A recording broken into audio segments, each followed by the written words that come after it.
Welcome back to Culture Makers. I'm your host, Vince Parker. This is Riley. Riley, how you doing? I'm doing great. How are you? Awesome. You know, we just celebrated we are celebrating 200,000 subscribers on YouTube. Let's go. That's so Come many on. of you. If I had confetti, I'd pop it. We should have gotten confetti. Yay. Woo! Do the dance. Can you do a TikTok dance or something while sitting down? Show me how to do it.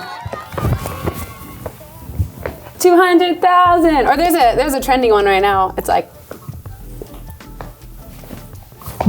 something like that. Just take my word for it. Hey, thank you guys so much. 200,000, that's big time. Yes. What should we do? I mean, let us know in the comments. Yeah, Vince will do something. Things. Vince will do something crazy.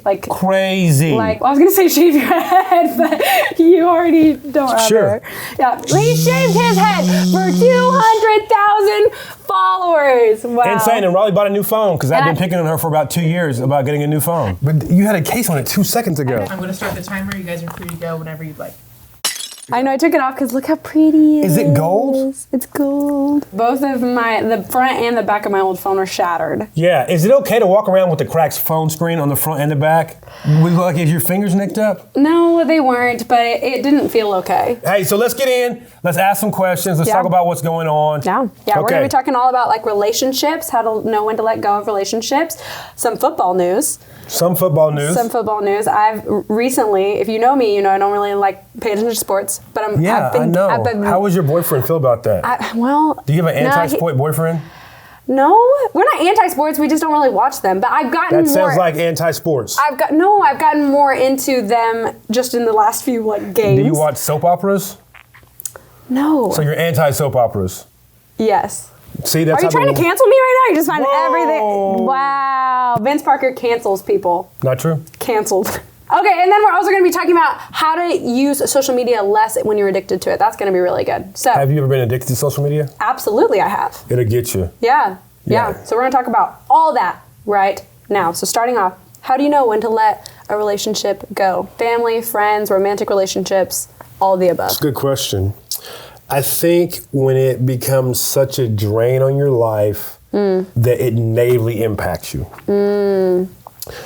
Because I believe in order for us to have patience, in order to have grace, in order to be Christ followers in the relationships we're in, if we immediately dismiss people because they are annoying, right, or because they do things that get on our nerves, well, then we're removing the ability for us to grow. But when that relationship begins to affect our health, whether that be mentally or physically, or it begins to impact the way we live our lives that takes us away from who Christ has called us to be, then I believe it's time for us. So if, let's say you have a friend, and you guys running a, matter of fact, you even maybe met at church. Right. And all of a sudden they start doing some dumb stuff. Right. And now it's like, hey, we're still friends, but I'm just not going to hang out with you when you're doing the dumb stuff. Right. Yeah. But all of a sudden, you just can't help but get caught up in the dumb stuff. Maybe it's time to cut it off. Yeah. Or maybe who they are is impacting how you speak or how you treat other people and things. That's what I think. What about you? No, that's great. That's great. We don't want to be people that just immediately are judgmental and just cut them off.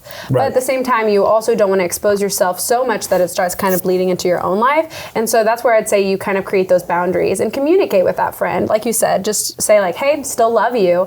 I don't support this. If they're a Christ follower, like I don't think this is something that's pushing you closer to Jesus, and I feel like that's my job as your friend to sharpen you, and so I'm not going to be associated with those things. I think that's great, but like you said, if it starts messing with your mental health, if you start feeling yourself like more vulnerable to those things, I think it's okay to then further those boundaries. So it's all about just kind of creating those layers. I don't think relationships are just like one, like if they do this, then stop being their friend, or if they do that, then stop talking to them or whatever. There's just kind of levels of boundaries of like, okay, well, I'm going to hang out with them a little bit less. I'm going to talk to them a little bit less. But I'm still going to love them and still be here for them when they're ready to come home. But I'm not going with them to all the things and doing all the things. You got to have grace. You got to have patience. Yes. You got to show love to people. And just because that relationship may not be perfect, there's no need to dismiss them. Put boundaries of how you let people into your life. And so those might change from time to time. Yeah, exactly. As you grow, if they're not growing, doesn't mean you just dismiss them. But at the same time, if they're in debt and you're now a millionaire, you may not want to give them access to your finances. Dang, okay, that's good. That's all I'm saying. That'll preach. Come on. Yeah. Keep it moving. So what, college football? College football. So that's cool. So here's the deal. We know Alabama, Michigan, Cincinnati, and Georgia all made the college football playoffs, we totally which is knew cool. That. I knew that. I totally knew that. One of these days, we're going to host who knows something about sports besides me, but we'll see. Okay, our head coach for Oklahoma, you're not an Oklahoma fan. I went to the University of Oklahoma. Right. Left. Yes. He just dipped. Like he lost the game. He was on the plane. Went to go hang out with Snoop Dogg. Snoop Dogg. Gotta go. Shout out to you, Lincoln Riley, for doing your thing. Go get your money, get your bag, get your paper, get paid. This feels, I already feel tension in this moment. Why? If you don't live in Oklahoma, here's a little insight on Oklahoma, apparently, in regards to sports. Again, I'm an outsider here. I'm not into sports, but I've just witnessed. You're an Oklahomian, though. I'm an Oklahomie, if you will. Oklahomie. Yes. We hold grudges. Yes, we do. In terms of sports. Not we. Well, we don't. Yeah, because we love Jesus. And we're full of grace and love. Right, but we ain't perfect, though. So Kevin Durant was actually trending, because Kevin Durant, he left the Thunder. He did leave the Thunder a minute ago. Like a good minute ago. But when Lincoln Riley left... Like he'd been on two different teams. Right, but when Lincoln Riley left, Kevin Durant, he was trending on Twitter because we were so mad about it. We're like, Lincoln Riley's Kevin Durant. The memes... The memes. The memes. The memes. Oklahoma's made some serious memes about KD and Lincoln Riley. They were like, So anyway, so now we got a new head coach, and we're excited about him. We are. Vin Venables. Yep. Used to be part of Oklahoma. Yeah. Mm-hmm. Now here's the crazy thing. Here's a question for you. There were hundreds, possibly thousands of people last night at the airport waiting for him to fly in so they can see him get off the plane and wave at him. That's where sports fans... What kind of level of fan are you? No. Are you at the airport at like... I'm not even watching the game. I'm not a sports fan. That's right, anti-sports. I'm not anti-sports. I just don't prefer... You're just not pro-sports. Okay, listen, if the options are to watch a sports game or watch something on YouTube that I really like Culture Makers, I would do that instead. 200,000 subscribers. Anyways, that's crazy though. That's crazy. They were with their families and they went to the airport. Who needs to hang out with their kids? They're asleep anyway. Let me go to the airport and meet Brent and see how he's doing. Dan Campbell was the head coach of the Detroit Lions. He dedicated the game ball from Sunday's win to Oxford High School community after their recent school shooting. That shooting was a tragedy. Yeah, it really was. You know, definitely prayers and thoughts go out to the families, to the school, and continuing just that kind of impact. It's a reminder of the importance to care for the people. It even kind of goes back to like, hey, when do you know to not have someone in your life? It's like, I wonder if people just dismissed him. Right. If they shouldn't have, if someone had been there. Again, you don't know. I don't know all the details. I don't know all the situations. You know, that stuff. I feel like that stuff never actually all really comes out. Right. But it's just a reminder that there are hurting people, and now there are families who are even more hurting. Yeah. So hug your loved ones. Yes. Pray for that community. Pray for them. Yeah. And if you see someone that you know, care for them. Show them some love. And I think it's really cool that they dedicated the game ball to that. Yeah, That's really Let's cool. not, I like that we live in a society now that's not always dismissive, and it happened a couple of days ago, so no one's thinking about it or talking about it, but people are being intentional with it. And so shout out to you, Coach Dan. We appreciate that's you. Awesome, yeah. Much love to you. Let's hop into a couple student questions. Yes, students' questions. Because these are questions you guys asked, so remember, put it down in the comment section below. What questions you have. Question 1, a disciple of Christ asked, how can I spend less time on my social media and my phone and spend more time with God if I'm kind of addicted to social media? That's a great question. And I love that you guys are asking that, because I feel like our world is so social media right now. I mean, it has been for a while, but it just feels like it's only getting more and more. And so I love this hunger to just prioritize God and to separate, social media from their lives. So I'm really proud of myself for this. Okay. Little moment of celebration for myself. I recently have set up a whole bunch of screen time things on my phone so that I'm spending less time on social media. If you have an iPhone, I don't know about Android, sorry.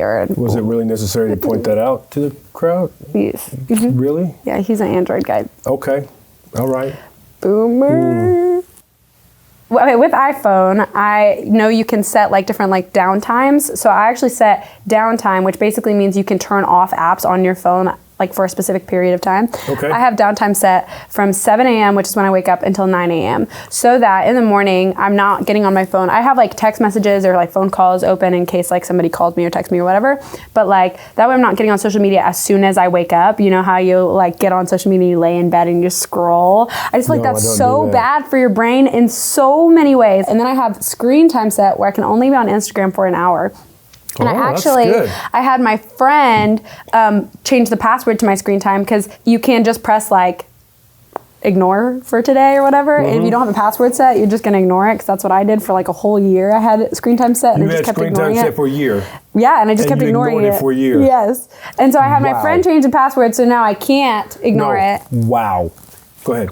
Dang, he's trying to shame me on live television. No shame. I was just a whole year. That's been super helpful for me. And haven't found myself where it's like I need Instagram, or that's the first thing I'm reaching for in the last few days that I've been doing it. I feel really good about it. So this is what I like about what you said. One, it's important we set some kind of boundaries, kind of put some things in place to help us out. But even though it'd been some time, we won't say how long, but you kept trying, right? Yes, and in the same way that God never gives up on us, Dang. we know that it's important that we should never come on, somebody, give up on trying to reach and be more like God and grow closer to Him. And that might take a day, or it might take a month, it might take a year. The Lord's still working on me. It's fine. The Lord, and that's, I think that's the beauty of it, is that, man, sometimes people give up after a bit of time, and they just like, and I think just the story you told personally lets people know, like, hey, don't give up. Here's some smart things that you can do, but just keep trying and keep moving forward, and it'll get there. So good job. Well done. Thank you. Okay, so this next person whose username we cannot can pronounce. You say it? Well, there's a literal number in there. The most disrespectful thing you can do is jack up someone's name. I've been told. Hey, shout out to you. Whoever asked this question, we love you. We just can't pronounce I've really been struggling with reading my Bible. Sometimes I fall asleep, get distracted, or can't remember what I read. Any advice, and can you pray for me? Love y'all. We love you. Yeah, we do. And absolutely, we'll pray for you. Absolutely. I'm going to put you on my prayer list. That's a really great question, because I think so many people can get distracted when reading the Bible, including myself. Something that I've recently learned that's really helpful for me. First off, I had to like let go this idea of like, I used to have like I have to read X amount every day. Like I have to read 3 chapters of this book, or I have to do this or that, whatever. I had all these like rules for myself, and I had to let go of those and realize like, each day, like God's going to speak to me differently. And so there might be a day where it's like, I'm really like getting a lot from what I'm reading. And so I'm just like blazing through it. And there's going to be a day where like understanding and thoroughly like reading like a whole like 2 verses is like hard, you know, because it's just like, what is God trying to say there? And so I think giving yourself the permission to like kind of fluctuate that a little bit, because the biggest thing is like, is it really like, are you really like taking it in? Are you really learning from it and allowing God to speak through it? And so a really good friend of mine actually asked me this question and challenged me after I read my Bible, asked what I learned from it. Like just that simple, like having a friend ask like, hey, like what did you learn from that? And the first few times I'd be like, I actually don't remember. Like I just kind of feel like I was going through the motions and just doing it. And so I didn't actually learn anything from it. And so then that challenged me, whether or not that person was asking me that question every day, I would ask myself that question then and be like, what did I learn from that? Oh, nothing. I need to actually go back and read it again, and then just like sit through it. So whether that's a verse, whether that's a whole chapter, just asking yourself that question, what did I just learn from that? What's something that God's trying to speak to me specifically about this text that I'm reading? I love that. What would you say? Here's the thing. You're reading your Bible not as a textbook, but as a love letter from God. It's part of your ongoing relationship with God. And if you treat it as if it's some kind of, I've got to study for 30 minutes every day. I'm not saying it's bad to set timers on when you spend time with God. But just know, if you are hanging out with your boyfriend, your girlfriend, your mom, your dad, anyone else you're in a relationship with, they value that 5 minutes. They value that intentionality. So be intentional with the time that you are spending with them. Be intentional with that time. And if it's a verse, or if it's an entire chapter, an entire book, just be intentional with it. Journal, take some notes, write down some prayers, or write down what that scripture said to you. And you'll find yourself going, man, I'm learning and growing my relationship. And what's nice about all that is, if you only spend 5 minutes one day and 50 the next, man, God values that time. Yeah, so absolutely. I understand that. I love that. This has been good. Yes. 200,000. You guys are the best. Remember, comment, like, share, do all Leave the your things. questions down below. We'd love to answer them in future best. Culture Makers. And we will see y'all later. See ya.